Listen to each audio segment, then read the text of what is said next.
En Éthiopie, le Conseil des ministres a approuvé le 5 juin 2021, lors de sa 97e session ordinaire, une proposition de budget de 561,67 milliards de birr, soit près de 13 milliards de dollars pour le prochain exercice budgétaire éthiopien qui commence en juillet 2021. Le budget proposé a montré une augmentation de 18% par rapport au budget de l'année fiscale éthiopienne précédente. Sur le budget total de 561,67 milliards de birr pour l'année, 162 milliards de birr sont alloués aux dépenses récurrentes, 183,5 milliards de birr aux dépenses d'investissement, 203,95 milliards de birr aux subventions aux régions et 12 milliards de birr aux objectifs de développement durable. Le Conseil des ministres a également approuvé un budget supplémentaire d'un montant de 26,4 milliards de birr pour les dépenses du gouvernement pour les mois à venir.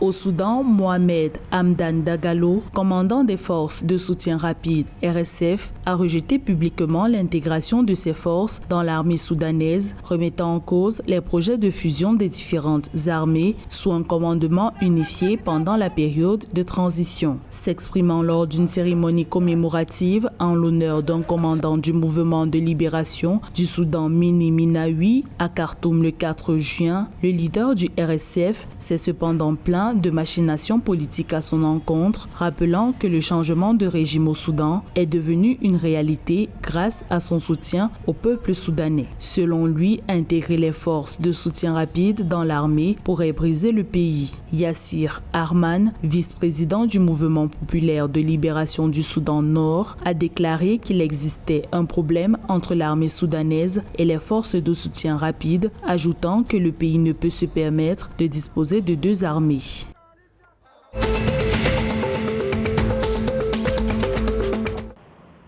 Le ministre tanzanien des Finances et de la Planification, Mwigulu Nchemba, a déclaré le 7 juin 2021 au Parlement qu'en avril 2021, des dettes totalisant 965,1 milliards de shillings avaient été examinées et payées. Selon le ministre Mwigulu, sur ce montant, les réclamations des entrepreneurs sont de 704,5 milliards de shillings, les soumissionnaires de 21,6 milliards de shillings, les employés 97 milliards de shillings, les autres dettes de 92,1 milliards de shillings, les prestataires de services de 34,2 milliards de shillings et l'indemnisation des citoyens promettant la mise en œuvre de divers projets, 15,7 milliards de shillings.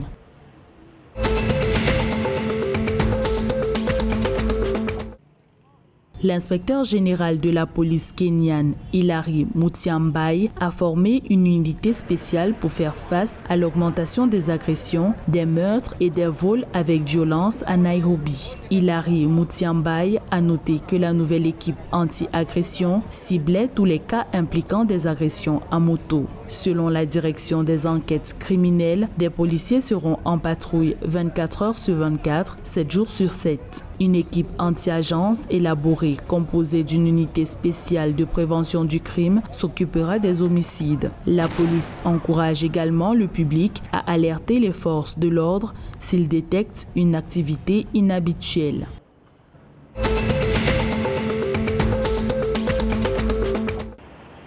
L'Office rwandais de gestion de l'environnement, en partenariat avec la Fédération du secteur privé, a lancé un projet de préservation de l'environnement visant à mettre en place une usine de recyclage des plastiques à usage unique. Le projet a été lancé le vendredi 4 juin 2021 alors que le Rwanda célébrait la Journée mondiale de l'environnement qui est marquée le 5 juin de chaque année au niveau international. L'usine devrait acheter des déchets plastiques au prix de 90 francs rwandais par kilogramme. La ministre de l'Environnement, Jeanne d'Arc Mujawamariya, a expliqué que la phase de mise en œuvre du projet devrait commencer vers la fin de 2021. Les entreprises nécessitant des matériaux plastiques à usage unique dans leurs activités quotidiennes ont déjà contribué à des fonds pour démarrer le projet.